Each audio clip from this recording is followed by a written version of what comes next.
Bonjour et bienvenue dans les 4V, Philippe Martinez. Bonjour. Nous allons bouger, a dit Elisabeth Borne dans le journal du dimanche hier. Est-ce que vous êtes prêt à bouger avec la Première ministre ?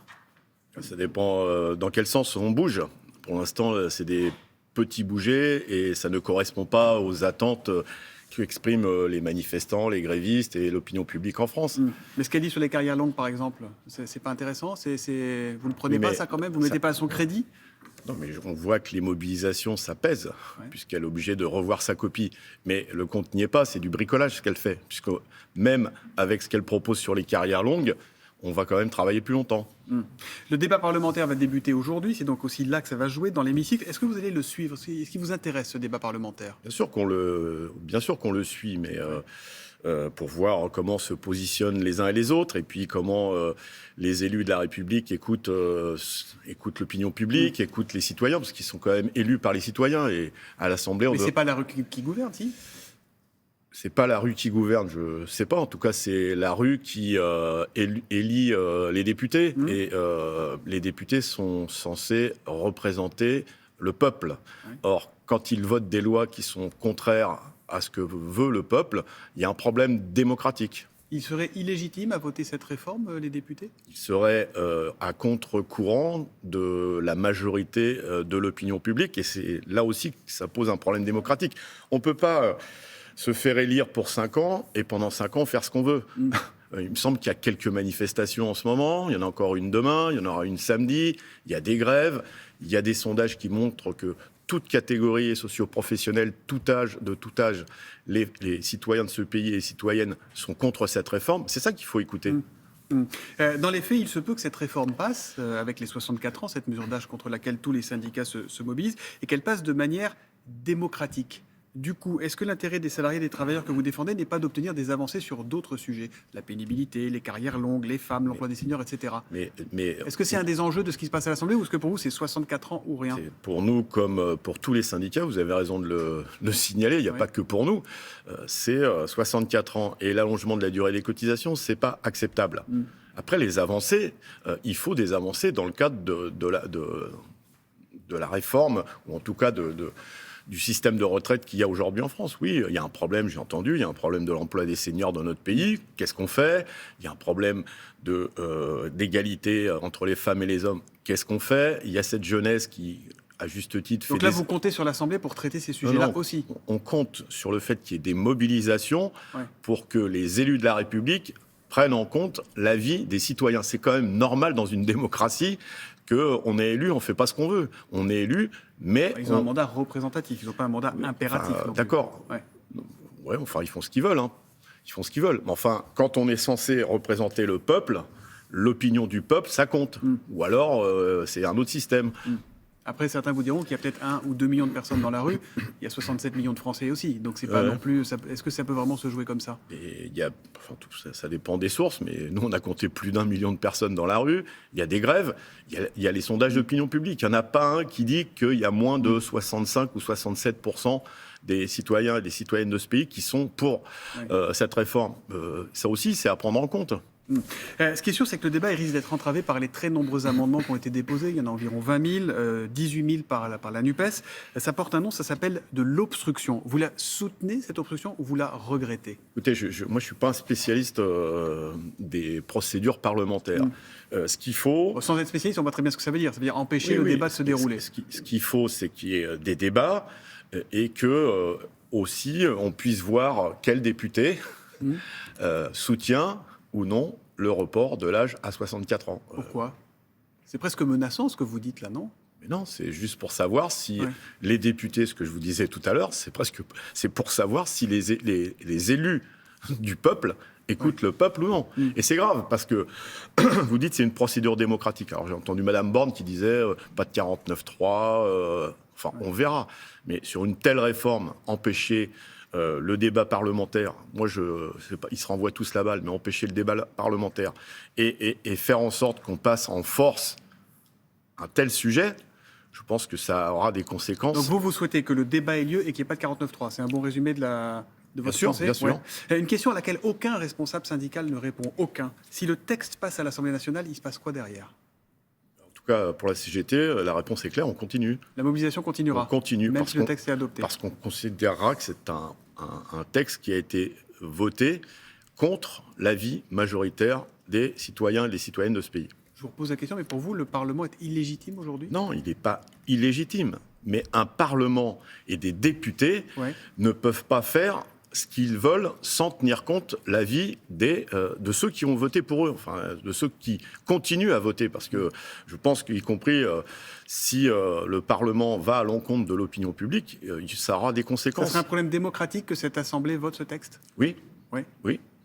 Quelques mots de la retraite des députés, sénateurs et fonctionnaires des deux assemblées. Elle est aujourd'hui plus favorable que celle des autres. Faut-il qu'ils s'alignent eux aussi ? Non, mais la position de la CGT, c'est pas de s'aligner vers le pire, c'est de s'aligner vers le meilleur. Et donc, je connais pas en détail là non plus les retraites des sénateurs et des députés. Ce qu'il faut, c'est qu'on prenne en compte la réalité du travail. Et c'est ce qui nous motive pour dire on ne peut pas reculer l'âge de la retraite. Et il faut des retraites anticipées pour bon nombre de métiers pénibles.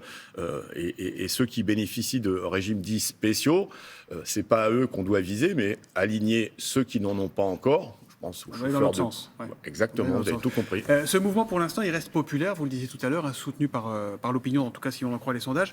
On sait que demain, et dès ce soir, le trafic va être perturbé dans les transports en commun. Ce sera une nouvelle fois compliqué. Faut-il y aller mollo sur la grève à la SNCF pour que le mouvement reste populaire, ou est-ce que ça n'a rien à voir ? Je pense que ça n'a rien à voir. Il y a des journées de grève qui sont prévues demain et après-demain. Et on verra par la suite comment évolue ce mouvement. Pour l'instant, c'est le gouvernement qui nous oblige à hausser le ton. Ouais. Puisque malgré les manifestations, malgré l'opinion publique, pour l'instant... vous l'avez dit, il y a quelques petits bougés, mais sur le fond, il n'y a rien qui change. Donc, c'est contraint et forcé qu'on est obligé de hausser le ton. De durcir ? Vous allez durcir ? Ouais. Samedi, par exemple, c'est une journée de manifestation et de grève ou juste de manifestation ? Samedi, c'est une journée de manifestation parce que dans ce pays, encore la majorité... des gens ne travaillent pas le samedi, pas à la télévision. Est-ce que vous appelez à des grèves ? Est-ce que vous appelez à des grèves samedi et des grèves à la SNCF ? Ceux qui bossent, il y aura peut-être des grèves. Ouais. L'objectif de cette mobilisation de samedi, c'est de permettre à des personnes qui ont du mal, pour des raisons que tout le monde peut comprendre, soit... L'idée, c'est que ça ne leur coûte pas une journée de salaire. Évidemment, et même leur emploi, parce que vous savez qu'il y a des précaires, des intérimaires, qui, s'ils annoncent qu'ils font grève, ils sont dehors tout de suite. Et moi, ma question concerne la SNCF pour samedi. Est-ce que vous souhaitez qu'il y ait des grèves à la SNCF ou est-ce que vous dites, vous entendez l'appel à la responsabilité lancé par Clément Beaune ? Pour l'instant, non, j'écoute pas Clément Beaune. Lui, il veut faire reculer l'âge de la retraite, donc c'est pas lui qu'on écoute. Pour l'instant, il n'y a pas de mot d'ordre de grève samedi à la SNCF. Est-ce que vous souhaitez qu'il y en ait un ? C'est les salariés qui décideront, mais je vous dis, pour l'instant, il n'y a pas d'appel à la grève. Mais je vous ai dit aussi que si on n'est pas entendu, je pense que le climat va largement se dégrader. Vous avez peur que ça dégénère ? Non, pas du tout. Je pense que, et ça a été souligné, que les manifestants, les grévistes sont responsables, comme d'habitude. C'est un mouvement qui est responsable, mais un mouvement qui est déterminé.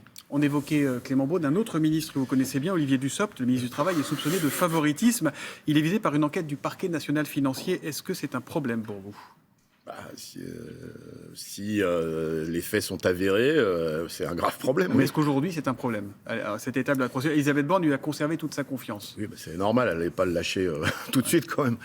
Je suis comme vous, on va regarder ce qui se passe, mais si ça s'avère vrai, c'est un problème. Oui. Mais tous ceux qui nous donnent des leçons de morale, de vertu, et qui peuvent être impliqués dans ce style d'affaires, c'est un problème, oui. Mais il reste légitime à son poste aujourd'hui ?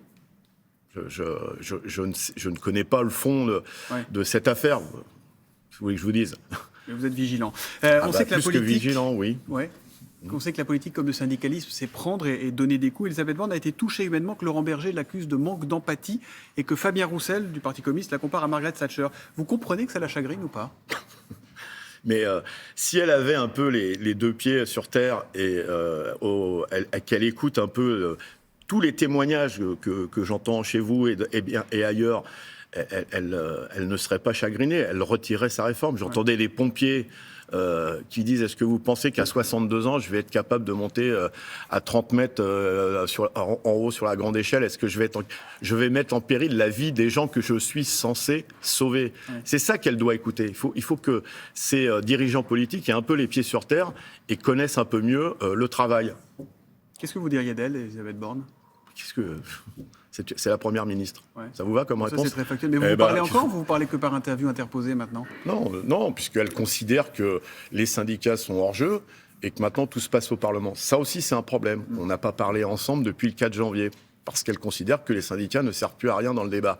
Je pense le contraire, que oui, les syndicats sont encore à même d'apporter des arguments, tous ceux qu'on a déjà donnés, et puis de témoigner la réalité de la vie. Vous souhaitez vous mettre autour de la table avec elle? Vous lui demandez ça ce matin ou pas? Mais si elle annonce qu'elle arrête, qu'elle retire son projet 64 ans et allongement, oui, on reviendra discuter. Ah oui, vous faites la tête. Non, mais vous mettez une condition qu'elle ne peut pas accepter, puisqu'elle pourquoi elle ne peut pas accepter? Parce qu'elle dit qu'elle ne peut pas le retirer, qu'elle ne le retirera pas. Je vous redis, quand on est... Enfin, c'est ma conception, je ne suis pas un homme ou une femme politique, mais quand on fait de la politique, la moindre des choses, c'est d'écouter les citoyens, non? Je ne sais pas. Merci en tout cas d'être venu nous merci à vous, et puis à demain dans la manif. Oui, c'est ça. Allez, bonne journée. Vous avez mis vos baskets, j'ai vu. Oui, absolument. Mais c'est pas pour ça, c'est pour marcher. Merci beaucoup, messieurs.